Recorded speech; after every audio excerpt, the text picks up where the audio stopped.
महाभारत का भयंकर युद्ध चल रहा था। लड़ते लड़ते अर्जुन रणक्षेत्र से दूर चले गए थे। अर्जुन की अनुपस्थिति में पांडवों को पराजित करने के लिए द्रोणाचार्य ने चक्रव्यूह की रचना की। अर्जुन पुत्र अभिमन्यु चक्रव्यूह भेदने के लिए उसमें घुस गया। उसने कुशलतापूर्वक चक्रव्यूह के 6 चरण भेद लिए, लेकिन 7वें चरण में उसे दुर्योधन, जयद्रथ आदि 7 महारथियों ने घेर लिया और उस पर टूट पड़े। जयद्रथ ने पीछे से निहत्थे अभिमन्यु पर जोरदार प्रहार किया। वह वार इतना तीव्र था कि अभिमन्यु उसे सहन नहीं कर सका और वीरगति को प्राप्त हो गया। अभिमन्यु की मृत्यु का समाचार सुनकर अर्जुन क्रोध से पागल हो उठा। उसने प्रतिज्ञा की कि यदि अगले दिन सूर्यास्त से पहले उसने जयद्रथ का वध नहीं किया तो वह आत्मदाह कर लेगा। जयद्रथ भयभीत होकर दुर्योधन के पास पहुंचा और अर्जुन की प्रतिज्ञा के बारे में बताया।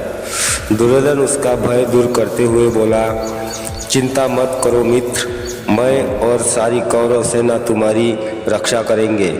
अर्जुन कल तुम तक नहीं पहुंच पाएगा, उसे आत्मदाह करना पड़ेगा। अगले दिन युद्ध शुरू हुआ। अर्जुन की आंखें जयद्रथ को ढूंढ रही थी, किंतु वह कहीं नहीं मिला। दिन बीतने लगा। धीरे धीरे अर्जुन की निराशा बढ़ती गई। यह देख श्री कृष्ण बोले, पार्थ, समय बीत रहा है और कौरव सेना ने जयद्रथ को रक्षा कवच में घेरा रखा है। अंत तुम शीघ्रता से कौरव सेना का संहार करते हुए अपने लक्ष्य की ओर बढ़ो। यह सुनकर अर्जुन का उत्साह बढ़ा और वह जोर से लड़ने लगे, लेकिन जयद्रथ तक पहुंचना मुश्किल था। संध्या होने वाली थी। तब श्री कृष्ण ने अपनी माया फैला दी। उसके फलस्वरूप सूर्य बादलों में छिप गया और संध्या का भ्रम उत्पन्न हो गया। संध्या हो गई है और अब अर्जुन को प्रतिज्ञावश आत्मदाह करना होगा। यह सोचकर जयद्रथ और दुर्योधन खुशी से उछल पड़े। अर्जुन को आत्मदाह करते देखने के लिए जयद्रथ कौरव सेना के आगे आकर अट्टहास करने लगा। जयद्रथ को देखकर श्री कृष्ण बोले, पार्थ, तुम्हारा शत्रु तुम्हारे सामने खड़ा है। उठाओ अपना गांडीव और वध कर दो इसका। वह देखो, अभी सूर्यास्त नहीं हुआ है। यह कहकर उन्होंने अपनी माया समेट ली। देखते ही देखते सूर्य बादलों से निकल आया। सबकी दृष्टि आसमान की ओर उठ गई। सूर्य अभी भी चमक रहा था। यह देख जयद्रथ और दुर्योधन के पैरों तले जमीन खिसक गई। जयद्रथ भागने को हुआ, लेकिन तब तक अर्जुन ने अपना गांडीव उठा लिया था।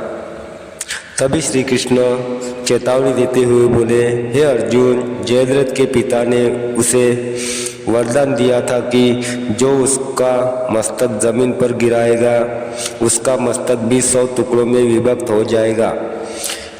इसलिए यदि इसका सर जमीन पर गिरा तो तुम्हारे सिर के भी 100 टुकड़े हो जाएंगे। हे पार्थ, उत्तर दिशा में यहाँ से 100 योजन की दूरी पर जयद्रथ के पिता तप कर रहे हैं। तुम इसका मस्तक ऐसे काटो कि वह इसके पिता की गोद में जा गिरे। अर्जुन ने श्री कृष्ण की चेतावनी ध्यान से सुनी और अपनी लक्ष्य की ओर ध्यान देकर बाण छोड़ दिया। उस बाण ने जयद्रथ का सिर धड़ से अलग कर दिया और उसे लेकर सीधा जयद्रथ के पिता की गोद में जाकर गिरा। जयद्रथ का पिता चौंक कर उठा तो उसकी गोद में से सिर जमीन पर गिर गया। सिर के जमीन पर गिरते ही उनके सिर के भी 100 टुकड़े हो गए। इस प्रकार अर्जुन की प्रतिज्ञा पूरी हुई। तो धन्यवाद मित्रांनो। अगर ये आपको मेरा वीडियो अच्छा लगा होगा तो मेरे चैनल को अवश्य सब्सक्राइब करें और ज़्यादा से ज़्यादा लोगों तक शेयर करें। तो चलिए दोस्तों, मिलते हैं अगली वाली वीडियो में। तब तक के लिए नमस्कार।